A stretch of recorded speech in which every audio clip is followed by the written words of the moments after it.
Magandang araw mga kapatid and welcome na naman sa isang talakayan dito sa Tagasuri. Ako po si Kaburno at ako ang inyong Tagasuri.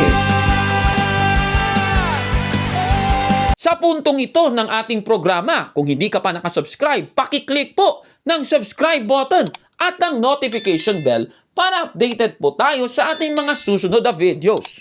Kaya, let's go at simulan na natin!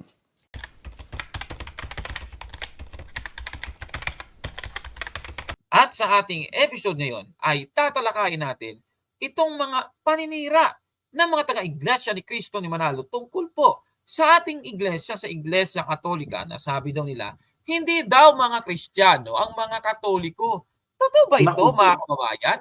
Eto dahil narinig natin ang boses niya, sige, pasok na natin si kapatid na Gabriel de Guzman. Brother Gabriel, magandang araw sa iyo, bro! Hello po, kapepan para Diyos sa parating sa atin. Salamat po sa Diyos sa panibagong episode na ating tatalakayin dito po sa Tagasuri. Ayan, sige. So bago muna natin suriin yung kanilang mga sinasabi, ay magdasal muna tayo. Sa pangalan ng Ama at ng Anak at ng Espiritu Santo. Amen. Sa ngalan ng Ama at ng Anak at ng Espiritu Santo. Amen. Ama namin, sumasalangit ka, sambahin ang ngalan mo, mapasa amin ang kaharian mo, sundin ang loob mo dito sa lupa para ng sa langit.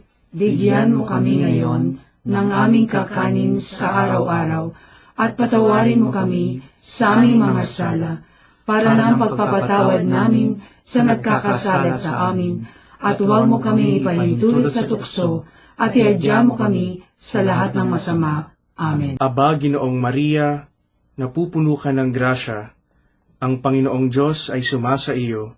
Bukod kang pinagpala sa babaeng lahat, at pinagpala naman ang iyong anak na si Jesus.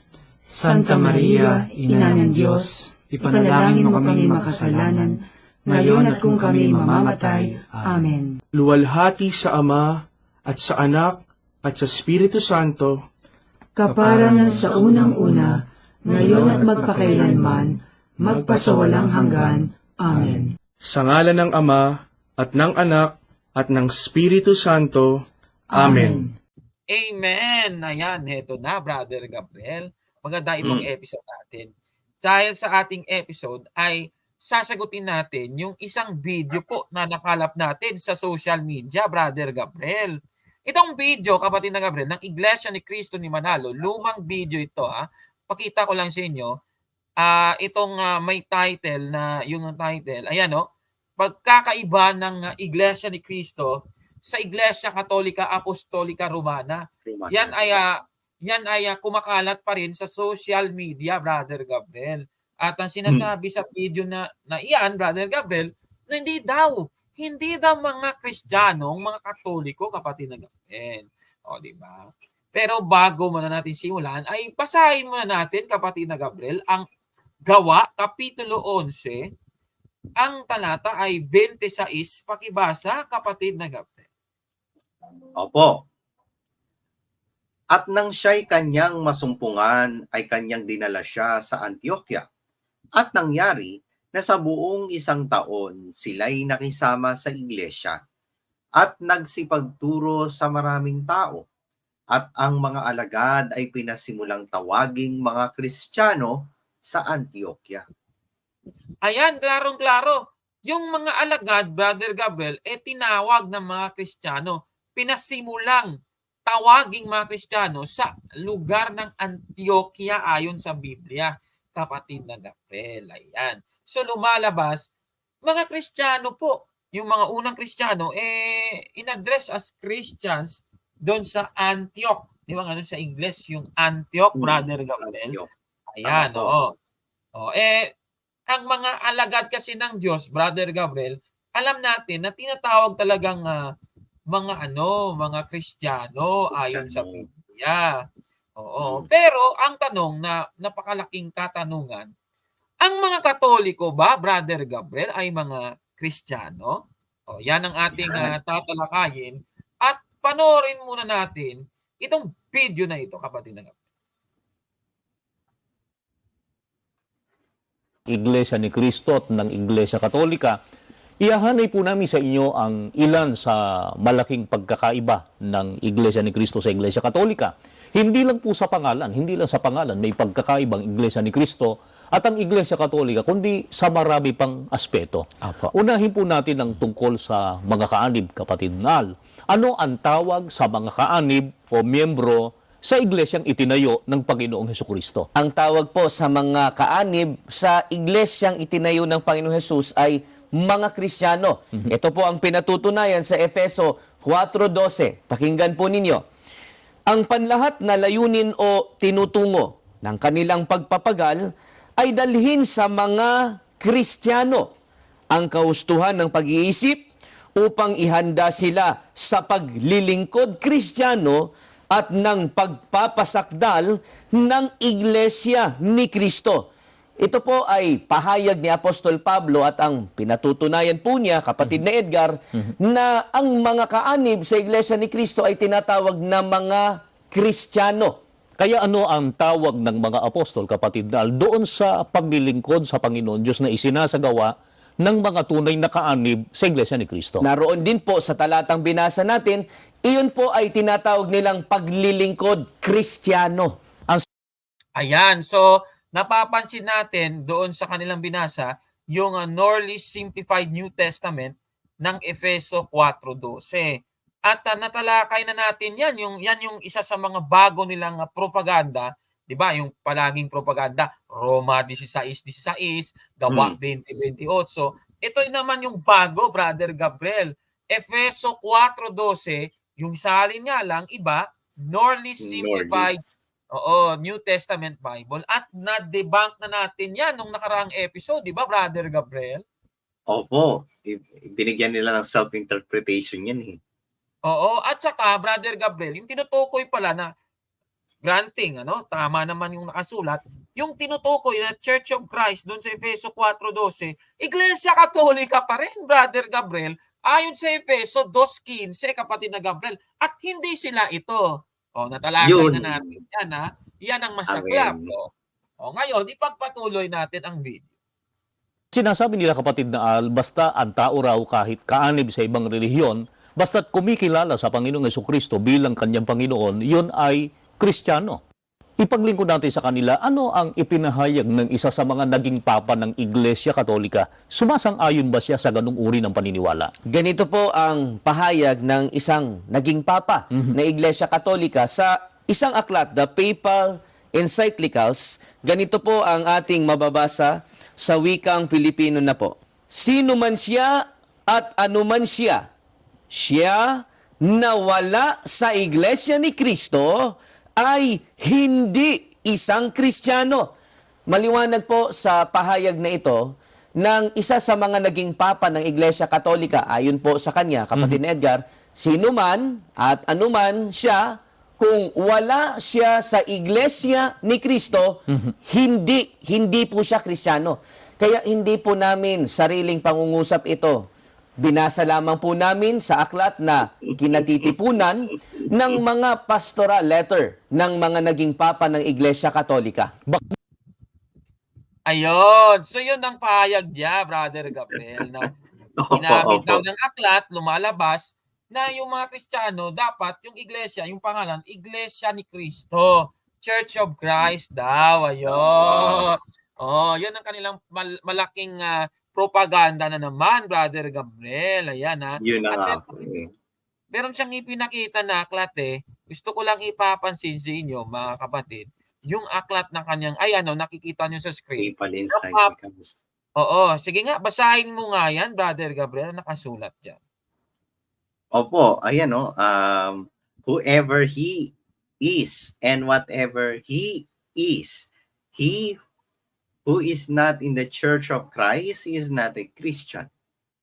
Ayan, so ibig sabihin, Brother Gabriel, yung nasa labas ng Iglesia ni Cristo, hindi daw yun Kristiyano. Ayun. So yun ang sinasabi, namin daw ng Katoliko, Brother Gabriel. Na kung nasa labas ng Iglesia ni Cristo, hindi pala Kristiyano. Lalabas pala tayo dahil Iglesia Katolika tayo, hindi tayo Hmm. Iglesia ni Cristo, lumalabas hindi tayo Kristiyano. Ganun daw yun. Ayun, Naku di ba? po, yan na nga ba sinasabi ko eh. Oo, yan ang masaklap. Bago muna natin suriin yan, reaction mo muna, Brother Gab. Parang kagaya nung mga unang nasuri natin, Kapurnok, ano? Wala silang pinagkaiba talaga ng MCGA pag gumamit ng mga dokumento ng simbahan, Kapurnok eh. Babasa ng ng sentence tapos bibigyan ng self-interpretation. Di ba? Tapos yung interpretation, Kapurnok, syempre, hiyang-hinahiyang para sa kanila. Di ba? Kaya nga, sinungaling yung kung sino mang ministro yung nagsabi, Kapurnok, na binasa lang daw niya. Di totoo yun. Di totoo yun. May kaakibat yun na interpretation, Kapurnok. Na kopo nakalagay doon, Iglesia ni Cristo, therefore, hindi yun Iglesia Katolika. Yung nasa labas ng Iglesia ni Cristo, ni Manalo. Ibig sabihin niya dyan, yung Iglesia ni Cristo, ni Manalo. No? Yung sila INC, hindi Kristiyano. So lalabas tayo, since na tayo, Iglesia Katolika, hindi tayo Kristiyano. Di ba? Sa sarili nating aklat, dinedebunk natin yung sarili natin. Hindi po ganun Kapurnok Kahit na siguro kung tatanungin natin yung sino mang Pope yung nagsulat ng encyclicals na yan, sasabihin niyan na yung tinutukoy niyang Iglesia ni Cristo, automatic yun yung Iglesia Katolika. Hindi sila na sumulkot lang kamakailan, Kapurnok. Ayun, very well said, kapatid na Gabriel, di ba? Kaya Mm-hmm. naku, huling-huli na naman ito sa kasinungalingan. At ngayon, ibubuking na natin sila. Ito na, Brother Gabriel. Sa mga manonood natin, ito yung paborito niyong part ito, ipapakita natin yung aklat, Brother Gabriel. Ayan, nakikita niyo ngayon sa screen, ha?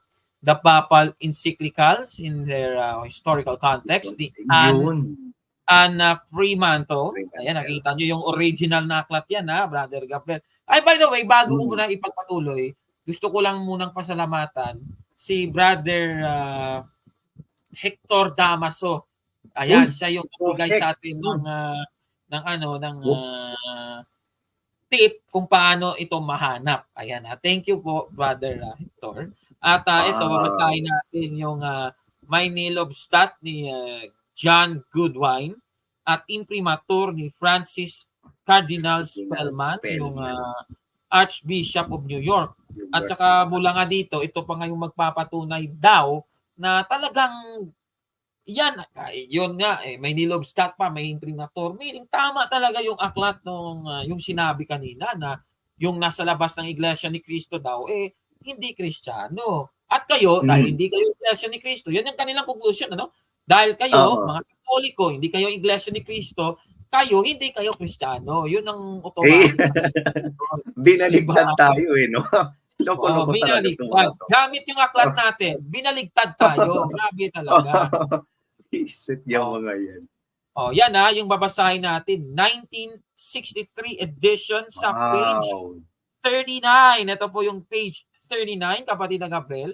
Ang sinasabi ay, ayan, nakikita niyo sa screen, yan talaga ang nakalagay, Brother Gabriel, ano? Hindi po nila pinutol. Ayan, hindi daw nila pinutol.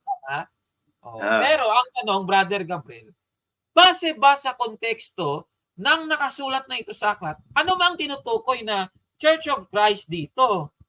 Tataas lang natin. Ayan, itataas natin, Ayan, yan ang buong paragraph. Ano bang nakalagay? Ano bang Church of Christ ito? Ito, ayan yan. Basahin mo nga yung naka-underline na itim na yan, kapatid na Gabriel. Ang sabi ni Saint Cyprian. Pakibasa, kapatid na Gabriel.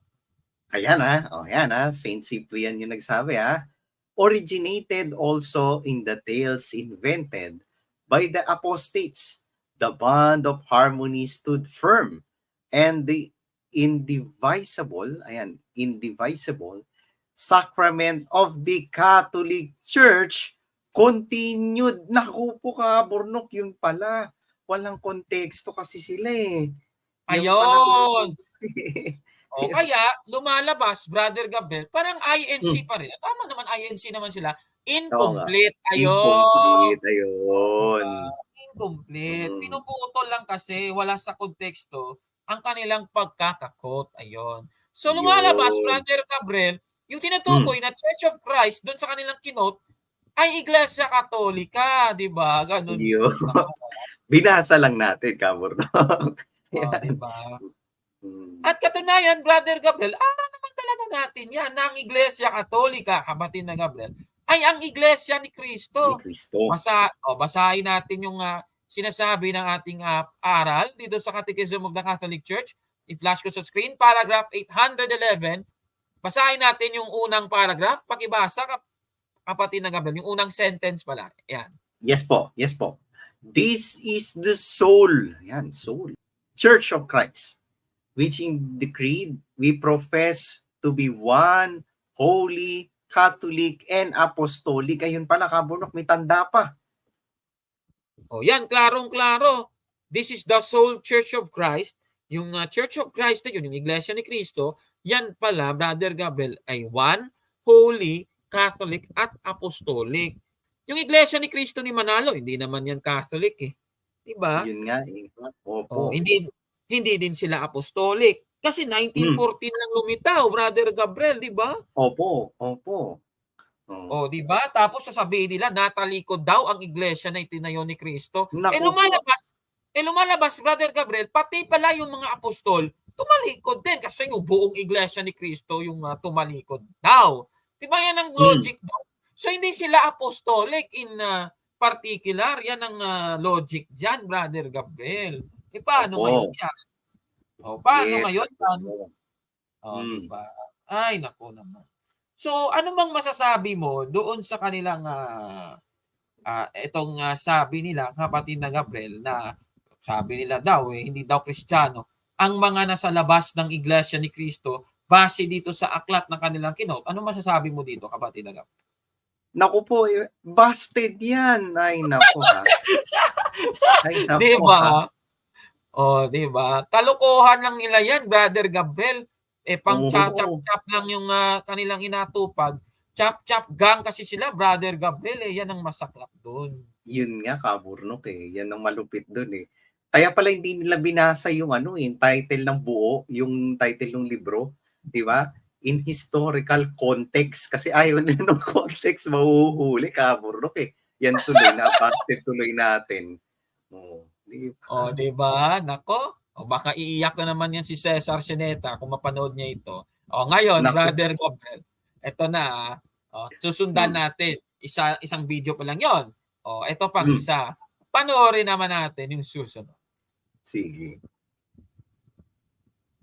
Tanggap yung pahayag na yun ng Papa, dahil sa natapat lang do sa gusto natin o kaya dahil sa ang may pahayag niyan ay Papa sa Iglesia Katolika. Kaya po natin tinatanggap ang pahayag na iyan ay dahil ito po mismo ang pinatutunayan ng Biblia. Naayon po ito sa binasa po natin kanina na nasa Efeso 4:12 na ang mga Kristiyano ay nasa Iglesia ni Cristo. Kapatid na ang karaniwang paniniwala ng mga kaanib sa Iglesia Katolika, sila ay talagang Kristiyano. Kaya nga raw, ang Pilipinas ang tanging bansang Kristiyano sa Asia sapagkat ang nakararami daw po rito ay mga kaanib ng Iglesia Katolika.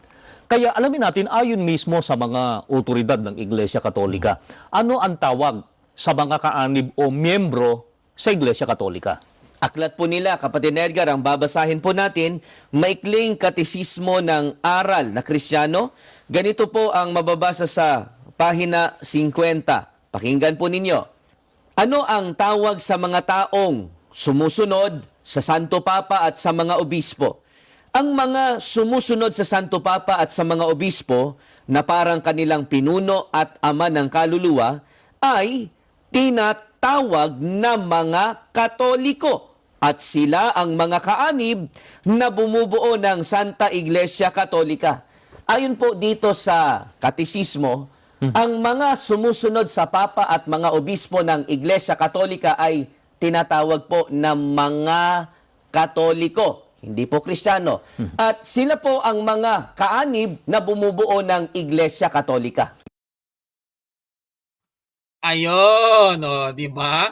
Grabe naman talaga itong ministro na ito, Brother Gabriel. Binasa itong aklat, itong maikling katisismo ng aral na ka-Kristiyano. Ayan, nakikita nyo sa screen ha. O ngayon, sabi kasi dito, yung mga miyembro daw sa Iglesia Katolika ay tinatawag ng mga Katoliko. Alam mo ba yung conclusion? Kung narinig ninyo kanina, kapatid na Gabriel, dahil tinatawag daw ng mga Katoliko ayon sa aklat, automatic, hindi daw Kristiyano ang tawag, kundi Katoliko daw. Nako, yan na naman tayo eh. O, yan na naman ang malaking pandaraya na yan eh. O, di ba? O, reaksyon mo muna, ikaw muna magbigay ng reaksyon, Brother Gabriel. Naku po, foul na naman yan, kaburnok eh. Yun ang mahirap kapag babasa ng sabi ko na, mga dokumento ng simbahan. Kaya naku po, warning na natin to sa mga manonood nating mga Katoliko. Huwag kayong maniniwala dyan sa mga INC niyan, kahit na bumasa pa ng referensya natin. Kasi pag bumasa sila, kaburnok, babasahin nila yon na ang context is yung interpretation nila. Yung gusto nilang palabasin na interpretation. O ba't sila umagree dun sa may specific kanina? Inamin naman ng ministro yung specific na dahilan bakit tama daw na hindi Kristiyano yung nasa labas ng Iglesia ni Cristo. Kasi Iglesia ni Cristo sila ni Manalo. O yun yung gusto nilang palitawin doon ngayon, bumasa na naman bumasa na naman ng referensya natin na mga Katoliko daw yung sumusunod sa ganito, sa ganyan, hindi daw Kristiyano. Mali pa rin yun, kaburnok. Kasi kung babasa din tayo ng ibang referensya, yung Katoliko, automatic Kristiyano yun. Masyado nilang kinulong ba ganon? Kinulong dun sa isang maikling nabasa without ng buong konteksto, buong ng Iglesia Katolika. Kung magbabasa sila ng matapat bumasa sila ng iba pang libro, makakabasa sila na yung mga Kristiyano, Katoliko yun. Natin libro natin, total, yun naman din yun naman din yung pakay nila magbasa ng referensya natin Kaso nga lang, kaburnok, hindi nila yung gagawin kasi lalabas niyan, harap-harapan sila magsisinungaling, kukontrahin nila yung nila. Oo, correct yan, kapatid na Gabriel. Dahil sa ibang referensya, nakasulat talaga, Brother Gabriel, ng mga Katoliko ay mga Kristiyano. O eto, panoorin natin. Babasahin mo muna natin, Brother Gabriel, ang ating yung Batikang Debatista ng Iglesia Katolika. Ito, yung ating itong kaibigan natin, si Father Darwin Gitgano, Brother Gabriel. Ano ba ang sabi? Panoorin natin itong video na ito. Young Student Learning Encyclopedia, page 2684. Roman Catholic Church, for the first 1,000 years after the death of Jesus Christ, all Christians were members of one religion, Christianity. There are no separate sects or branches of Christianity as there are today. The word Catholic means universal. For those first 1,000 years, all Christians were members of the Catholic Church. Ayun, di ba? Ang ganda nun, Brother Gabriel. Ibig sabihin, kapatid na Gabriel, yung mga Katoliko, mga Kristiyano talaga. Di ba ganun ang pinalabas ng aklat na yon? Di ba? Standard reference yon, Brother Gabriel, yung binasa ni Father Darwin, di ba? At hindi lang yan, baka, ito ipapakita natin in fairness sa Iglesia ni Cristo ni Manalo, ipapakita lang natin, Brother Gabriel, yung aklat na kanilang binasa. Itong aklat, yung maikling katisismo ng aral na Kristiyano. Tapos, yung binasa, itong Maynilobstat ni J.C. Abriol at imprimatur ni Hernando Antiporda, 1982 edition, sa page 50, yung binasa, ay nakikita nyo sa screen, yan talaga nakalagay, Brother Gabriel, nakikita nyo, ano ang tawag sa mga taong sumusunod sa Santo Papa at sa mga obispo. Ang mga sumusunod daw sa Santo Papa at sa mga obispo na parang kanilang pinuno at ama ng kaluluwa ay tinatawag ng mga Katoliko at sila ang mga kaanib na bumubuo ng Santa Iglesia Katolika. Yan talaga nakalagay. Aminado naman tayo dun. Pero ibig bang sabihin yan, Brother Gabriel, hindi na Kristiyano ang mga Katoliko? Susuriin natin. Yan, Brother Gabriel. Ito, Biblia po ang ating babasahin. Ito, babasahin natin. Nasa Biblia. Ang mga Katoliko ba, Brother Gabriel, ay mga Kristiyano? Basahin natin ang nakasulat, kapatid na Gabriel, sa Roma Kapitulo 11, versikulo 12. Ito, i-flash natin sa screen. Sa salin ng paraphrase on the New Testament Bible. Pakibasa, kapatid na Gabriel. Opo. And if the Gentiles have been, for great, gainers by occasion of the sin and fall of the Jews, how much more when they shall become Christians? Will they add to the glory and greatness of the Catholic Christian Church? Ayan, kabunok, napakalinaw. Catholic na, Christian pa. Di ba? Klarong-klaro, Brother Gabriel. Ibig sabihin, Brother Gabriel, ayon po sa Biblia, sa saling ito, ang Iglesia Katolika, yung mga miyembro nito, ay mga Katolikong Kristiyano. Ayan, klarong-klaro. Ayan, Brother Gabriel, diba? Yes, kabunok. Pero linawin lang natin, hindi po Katoliko si Baxter, kabunok, Hindi siya Katoliko, pati hindi siya member ng Catholic Church. Yan ang nilinaw natin kasi baka sabihin nagsiserve-serving tayo dito. Oo, baka sabihin nila na si Richard Baxter na nagsalin nung paraphrase on the New Testament ay isang Katoliko. Hindi po. Isa siyang, ipakita ko sa screen, ayon po sa Britannica Encyclopedia, ayan yung Richard Baxter na yan ay isang Puritan minister na isang Anglikano din, Brother Gabriel. Ayun. Di naman Katoliko yan naninira pa nga yan sa Iglesia Katolika. Pero aminado siya, Brother Gabriel, na ayon sa kanyang isinaling Biblia, kapatid na Gabriel, ng Iglesia Katolika ay mga Kristiyano. Klarong-klaro po yan, mga kababayan. Nasa Biblia, nakikita nyo sa screen, Hindi po kami nandaya. Nasa Biblia talaga yan. Ayan, So, kung may problema kayo sa salin na yan, di siya yung tanongin nyo, huwag nyo kaming siraan. Di ba ganun yun? Binabasa lang naman natin yan di ba ganun yun? Ganun po, mga kababayan. Di ba? Ay, nako, grabe.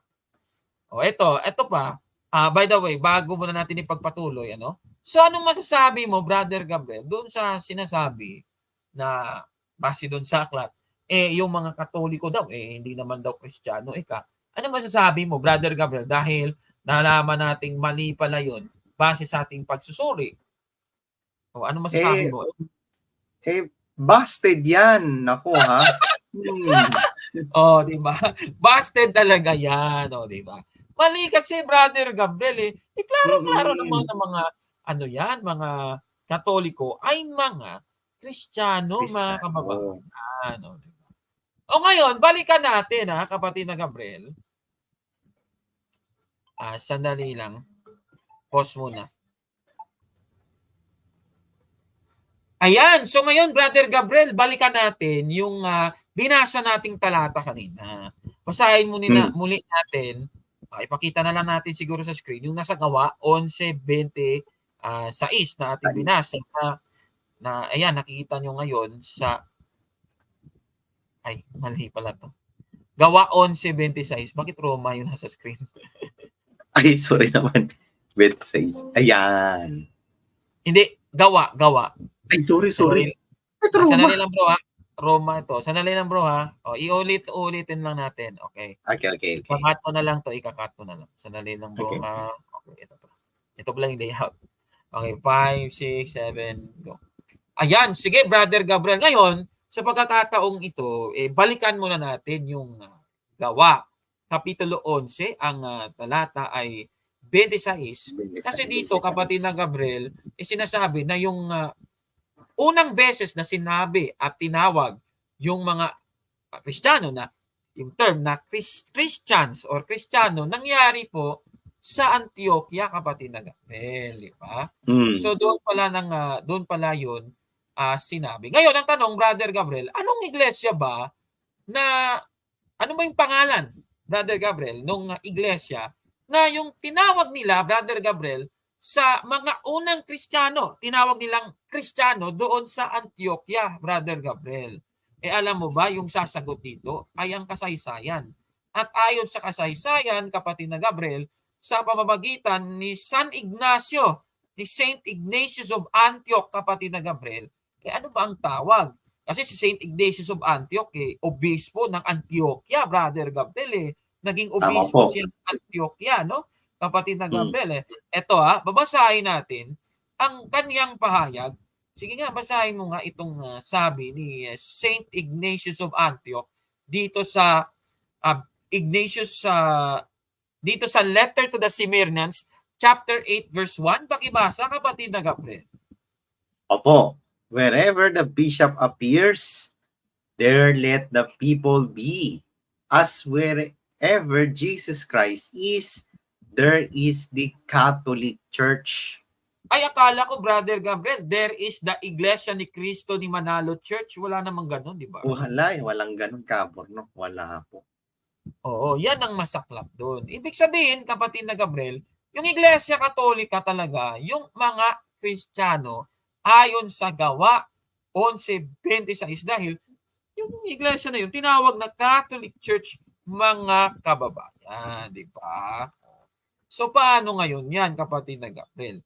At natanda natin, Brother Gabriel, isang obispo ng Antioquia, yung unang tumawag na Iglesia Katolika. Actually, base sa mga historical documents, kinuha niya yan sa Greek word, sa Greek phrase doon sa Gawa Kapitulo 9:11. Kung hindi ko nakakamali, sana 9:31, ayon ng Gawa, yung sinasabi na Iglesia Katolika. Ayan. At naalala ko, Brother, at naalala ko ba, Brother Gabriel, meron tayong kaibigan na grabe naman talaga. Akala niya siguro, kapatid na Gabriel, siya, butata daw tayo dahil hindi daw natin nabasa sa Biblia yung Iglesia Katolika. Ang ending, nung binasa natin, napanood niya sa kanyang TV, naalala mo ba yun, Brother Gabriel? Nung napanood niya sa ano ba ang kanyang mukha, Brother Gabriel? Naku, grabe naman ang mukha na yun. Naalala ko tuloy. Ako, naalala ko din nga yun eh. Tawa-tawa pa, no? Wala. Biglang nabasa. Basag na basag siya doon, Brother Gabriel, So, naku, grabe. Kawawa naman, mga kababayan. Ganyan ba ang mga naninira sa Iglesia Katolika? Hindi naman kayang panindigan ng kanilang mga sinasabi. Puro naman palpak Brother Gabriel. Yan ang masakit. Yun nga eh. Oo. Ito. Panoorin lang natin ito. Tuwing matatapos yung laging napakaklaro. Klarong-klaro yung panluloko mo. Tuloy. Babasahin naman natin itong paraphrase on the New Testament na isinulat ni Richard Baxter. Noong nakaraang episode, napatunayan na po natin na isa po itong Biblia Protestante. Babasahin natin ang paraphrase on the New Testament Bible ni Richard Baxter sa kanyang Romans 11:32. Nabasa na po natin noong nakaraan na meron pong Catholic Church. For God in justice and wisdom hath for a time left the main body of the Jews in unbelief, as formerly he did the Gentiles, that in his time he might in mercy call in the main body of them into the Catholic Church, as he hath done you. Ayan mapapansin mo yung mukha, Brother Gabriel. Nawala na yung ngipin, patay na. Ay, kawawa naman itong tatang na ito. Di ba? Brother Gabriel, ito pa yung palagi niyang request, sasagutin ko daw yung video na to. Yung video na to matagal. Sabi niya, sagutin mo na to, Kaburnok. Grabe, nangiinis pa. Sa ulo ko, kung sasagutin ko yan, napaka butata ka na, Sa kaso nga lang, naaawa ako kasi matanda yung aking kinakalaban, Brother Gabriel. Naawa talaga. Yun nga, baka atakihin sa puso Oo, yun ang masaklap doon. Baka mamaya malaman lang natin na nasa ospital na naman itong si Cesar Sedeta. May general check-up na naman. Ay, naku naman.